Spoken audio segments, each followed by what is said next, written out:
Bonjour, je vous propose dans cette vidéo un travail sur l'étude de la limite d'une suite et je vais m'intéresser ici plus spécifiquement au théorème de comparaison.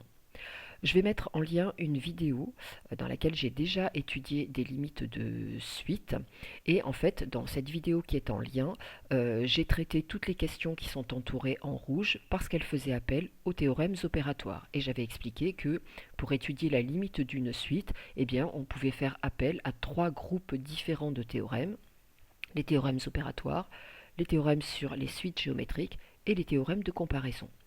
Dans la vidéo présente, je vais m'intéresser aux limites de suite qui sont entourées en vert et qui font appel au théorème de comparaison. Alors, en premier lieu, eh bien, je vais rappeler ce qu'on entend par théorème de comparaison.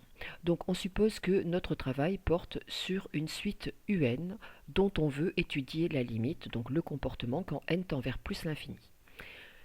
On a un premier théorème de comparaison qui nous dit que si, eh bien, on est capable de dire que UN est plus grand que Vn pour des n qui sont assez grands, puisque de toute façon, nous, on va s'intéresser à n qui tend vers plus l'infini.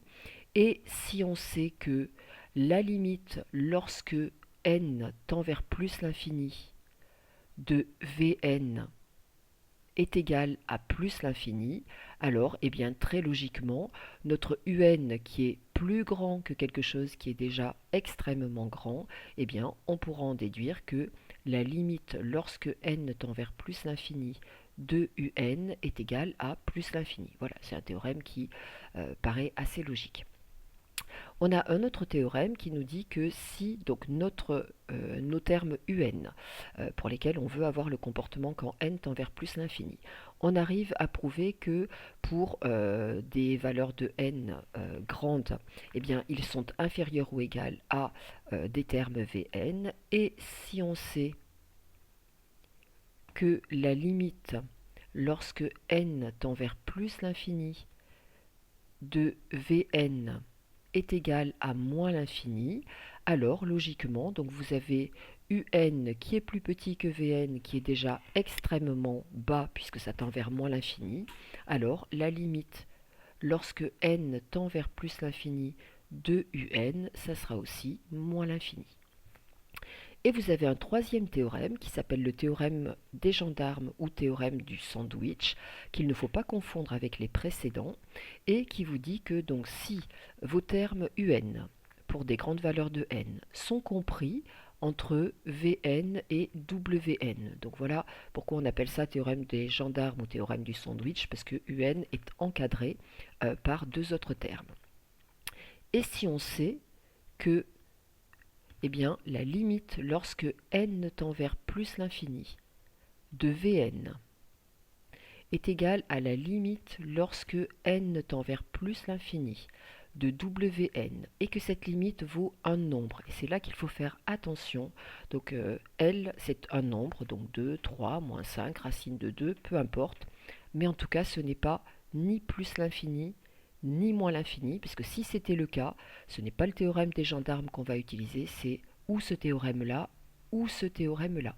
Donc attention, il faut que la limite soit un nombre fini.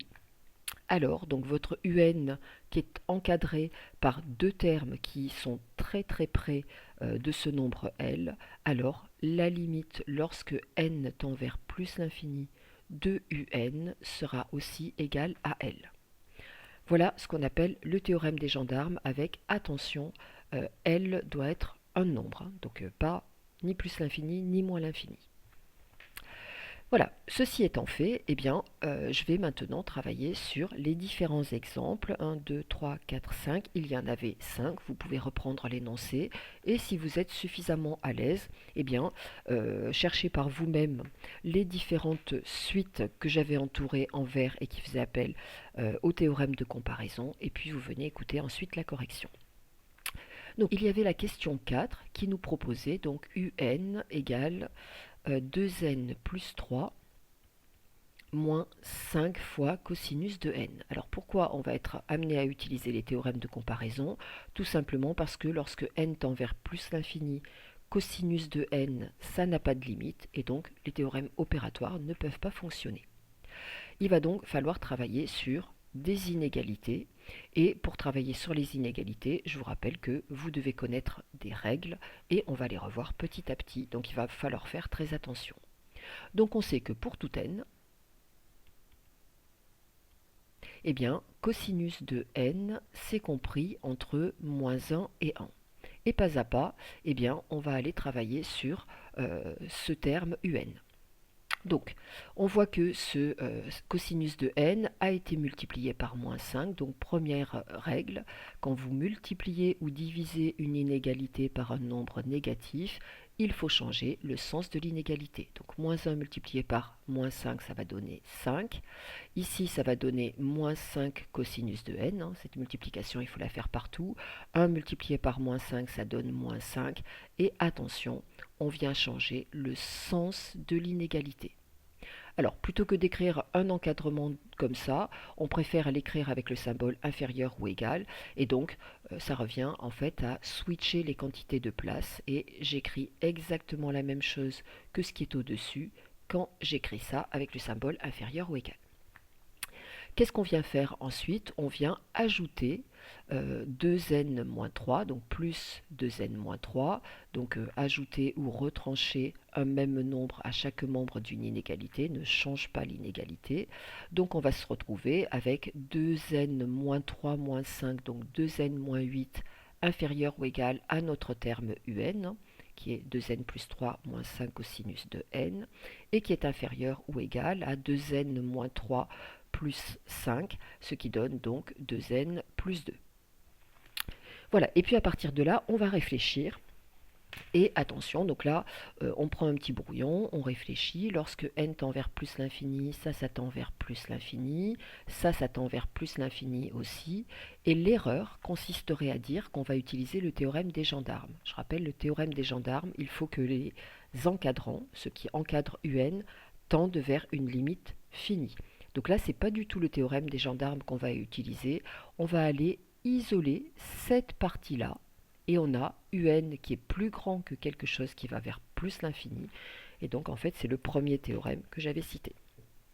Et donc, on va aller dire, on a donc un qui est supérieur ou égal à 2n moins 8. Or, la limite, quand n tend vers plus l'infini, de 2n moins 8, c'est égal à plus l'infini.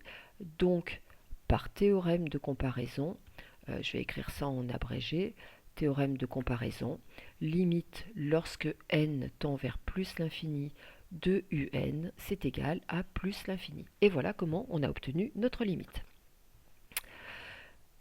Je vais aller faire donc une autre question.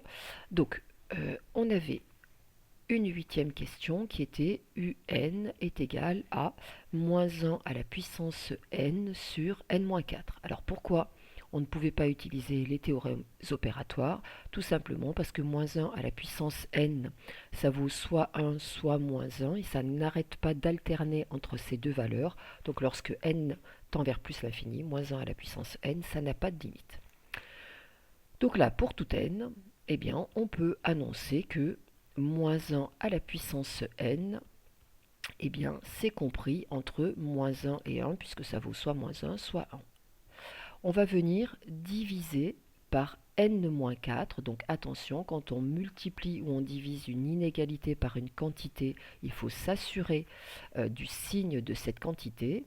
Et là, en fait, n-4, en réalité, eh bien, ça change de signe à partir de 4, mais on se rappelle que, eh bien, on est sur des n qui sont positifs très très grands, c'est-à-dire de l'ordre de 1 milliard de milliards, et donc n-4, eh bien, c'est strictement positif pour n qui tend vers plus l'infini, puisque n est très largement supérieur à 4. Donc ça veut dire qu'on ne va pas changer le sens de l'inégalité, et donc moins 1 sur n moins 4, c'est compris entre moins 1 sur n moins, moins 1 à la puissance n sur n moins 4, est compris entre moins 1 sur n moins 4 et 1 sur n moins 4. Voilà, ça veut dire que donc notre terme un, il est compris entre moins 1 sur n-4 et 1 sur n-4. Voilà, on va aller analyser la situation pour voir si c'est le théorème des gendarmes ou un des deux autres. Cette quantité-là, hop, n-4 ça tend vers plus l'infini, donc le bloc va tendre vers 0, n-4 ça tend vers plus l'infini, donc le bloc va tendre vers 0, et là c'est bel et bien le théorème des gendarmes qu'on va aller utiliser. Donc on va venir dire que la limite quand n tend vers plus l'infini de n-4 c'est égal à plus l'infini. Donc que la limite lorsque n tend vers plus l'infini, aussi bien de moins 1 sur n-4 que de 1 sur n-4, c'est égal à 0. Et donc, par le théorème des gendarmes, puisqu'il porte un nom celui-ci, autant le donner, par le théorème des gendarmes, alors j'écris en abrégé, pour aller plus vite, limite lorsque n tend vers plus l'infini de un est égal à 0. On a donc une suite qui est convergente et qui converge vers 0. Petit rappel de vocabulaire, une suite convergente, c'est une suite qui a une limite finie. Une suite divergente, il y a trois cas de divergence d'une suite. Soit c'est une suite qui tend vers plus l'infini, donc elle a une limite, mais ce n'est pas un nombre, donc elle a pour limite plus l'infini. Soit elle diverge vers moins l'infini, donc elle a bien une limite, mais cette limite n'est pas un nombre, ce qui veut dire qu'elle n'est pas convergente, elle diverge vers moins l'infini. Soit carrément, elle n'a pas de limite. Donc cosinus de n, moins 1 puissance n, ça n'a pas de limite quand n tend vers plus l'infini. Donc des suites divergentes, il y en a beaucoup. Voilà pour celui-ci. Vous commencez à voir que, en fait, pour travailler sur ces théorèmes de comparaison, eh bien, la maîtrise sous-jacente de tout ça, c'est être capable de travailler sur les inégalités. Donc, si vous êtes à l'aise désormais, alors que vous ne l'étiez pas au début, eh bien, revenez à l'exercice et prenez les trois suites restantes qui étaient entourées en vert et allez faire par vous-même le travail. Donc là, je vais sur la question 12. 2 moins 3 sinus de n sur n plus 1. Voilà, sinus de n n'ayant pas de limite quand n tend vers plus l'infini, on est obligé d'utiliser les théorèmes de comparaison, ou du moins d'aller voir si eux vont nous donner la réponse. Donc pour tout n, on sait que sinus de n, c'est compris entre moins 1 et 1. Et pas à pas, on va faire les opérations. Donc là, on voit qu'on a multiplié par moins 3. Multiplié par moins 3, attention, cela change le sens des inégalités. Et plutôt que de venir renverser ce symbole-là, je vais switcher, c'est-à-dire que la multiplication de 1 par moins 3, je vais venir la mettre là. La multiplication de moins 1 par moins 3, je vais venir la mettre là. Et comme ça, je vais garder le même symbole. Si vous mettez l'autre, c'est pas grave. Hein. Si vous mettez supérieur ou égal, en mettant 3 supérieur ou égal à moins 3 sinus de n supérieur ou égal à moins 3. Voilà, donc là, on a multiplié par moins 3 et cela donne ça. Qu'est-ce qu'on fait? Donc pas à pas, hein, on ne peut pas faire ça d'un seul coup. On est venu ajouter 2 de chaque côté. Donc ajouter 2, ça ne change pas les inégalités. Donc on se retrouve avec 2 moins 3 sinus de n. N'oubliez pas de le faire partout, cet ajout de 2 et 5. Ensuite, on est venu diviser par n plus 1. Et donc n plus 1, si on travaillait sur toute valeur possible et imaginable, ça pourrait changer de signe. Mais comme on travaille sur des très grands nombres positifs, eh bien n plus 1, on peut affirmer que c'est strictement positif pour des n qui tendent vers plus l'infini. Donc quand on fait cette division par n plus 1, eh bien on ne va pas changer le sens de l'inégalité. Donc moins 1 sur n plus 1 est inférieur ou égal à notre un qui est inférieur ou égal à 5 sur n plus 1. On fait une petite recherche mentale, donc là on prend un brouillon. Cette quantité-là, on va facilement prouver que ça tend vers 0. Cette quantité-là, on va facilement prouver que ça tend vers 0. On est donc de nouveau sur notre théorème des gendarmes.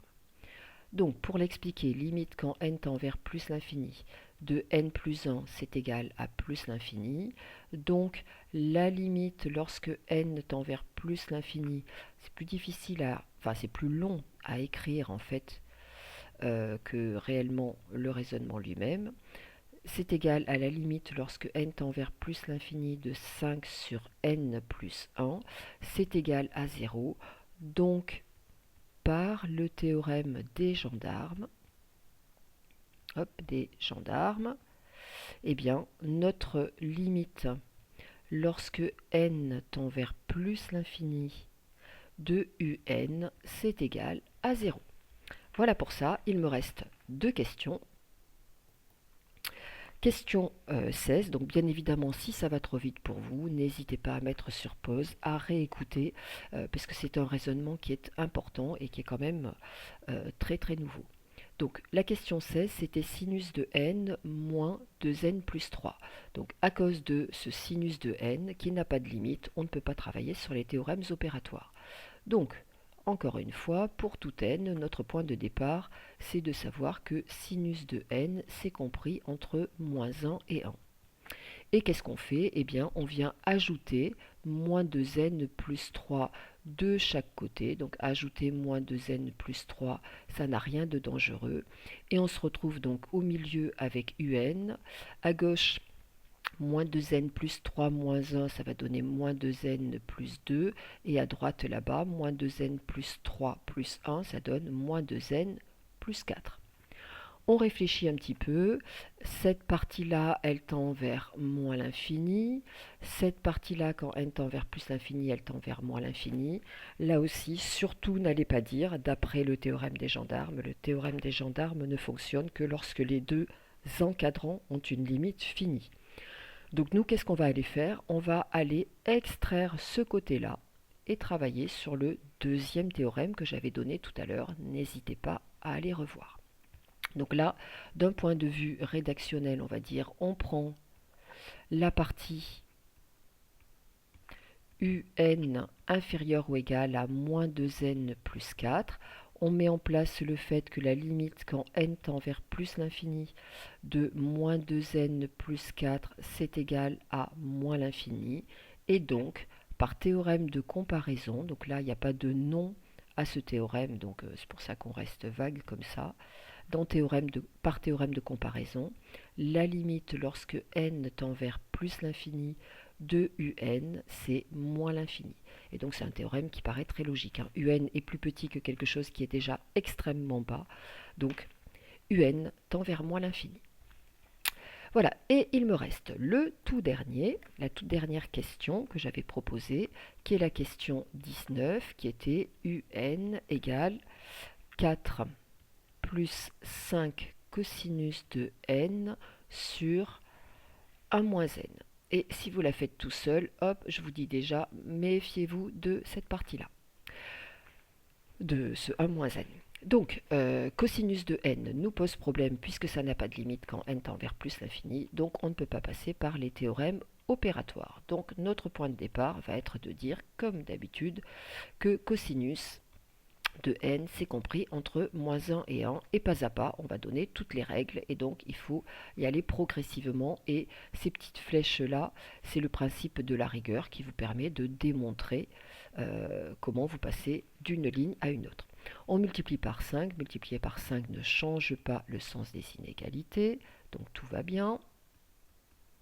Ensuite, hop, on ajoute 4 pour obtenir notre numérateur. Ajouter 4 ne change pas les inégalités. Donc ça donne 4 plus 5 cosinus de n au milieu. Et 5 plus 4, ça fait 9. Et puis là, on va diviser par 1 moins n. Et c'est là que, attention, donc lorsque n, pour n qui tend vers plus l'infini, donc nombre super grand positif, eh bien 1 moins n est un nombre négatif et donc il faut venir changer le sens des inégalités. Donc je vais le faire des deux façons pour remontrer comment je fais ce fameux switch. Donc si je garde les quantités à leur place, eh bien le symbole je vais venir mettre celui-ci. Donc là j'aurai un en plein milieu supérieur ou égal à 9 sur 1 moins n. Voilà. On n'aime pas trop travailler avec ces symboles écrits comme ça, donc on va plutôt écrire 9 sur 1 moins n inférieur ou égal à un inférieur ou égal à moins 1 sur 1 moins n. On vient réfléchir pour voir lequel des théorèmes de comparaison va s'appliquer. Donc 9 sur 1 moins n, puisque 1 moins n va tendre vers moins l'infini, 9 sur 1 moins n va tendre vers 0. 1 moins n, ça va tendre vers moins l'infini, donc cette quantité-là va tendre vers 0. Et c'est le théorème des gendarmes. Donc je mets en place la limite quand n tend vers plus l'infini de 1 moins n qui est égal à moins l'infini. Donc la limite lorsque n tend vers plus l'infini aussi bien de 9 sur 1 moins n que de moins 1 sur 1 moins n. Hop, moins 1 sur 1 moins n, c'est égal à 0. Et donc, par le théorème des gendarmes, eh bien, ou théorème du sandwich, ma limite lorsque n tend vers plus l'infini de un, c'est égal à 0. Et voilà pour ce travail sur la limite d'une suite avec les théorèmes de comparaison. Donc, je pense que vous aurez pris conscience là-dedans, en fait, de deux choses. Déjà, qu'il faut disposer de ces trois théorèmes, bien les connaître et ne pas les confondre les uns avec les autres, et notamment le théorème des gendarmes, y faire très attention. Très attention, hein, son cadre il est strict, ce n'est pas à nous de changer un théorème. Et d'autre part, que ce travail-là va nécessiter une parfaite maîtrise du travail sur les inégalités et donc des règles sur les inégalités. Donc là, vous avez un échantillon de certaines règles sur les inégalités qui sont multiplication, division par un nombre, où il faut faire attention. Ajout, soustraction d'un nombre, où là, tout se passe bien. Et il y a d'autres règles de travail sur les inégalités, mais qui n'ont pas été sollicitées ici. C'est faire intervenir une fonction et donc le sens de variation d'une fonction. Voilà, j'espère que, en tout cas, j'aurai été clair, que ce travail vous aidera à travailler correctement sur les théorèmes de comparaison. N'hésitez pas à me laisser un petit commentaire ou un petit quelque chose me permettant eh bien, de me dire que ce travail n'a pas servi à rien. Voilà, je vous dis à très bientôt. Au revoir.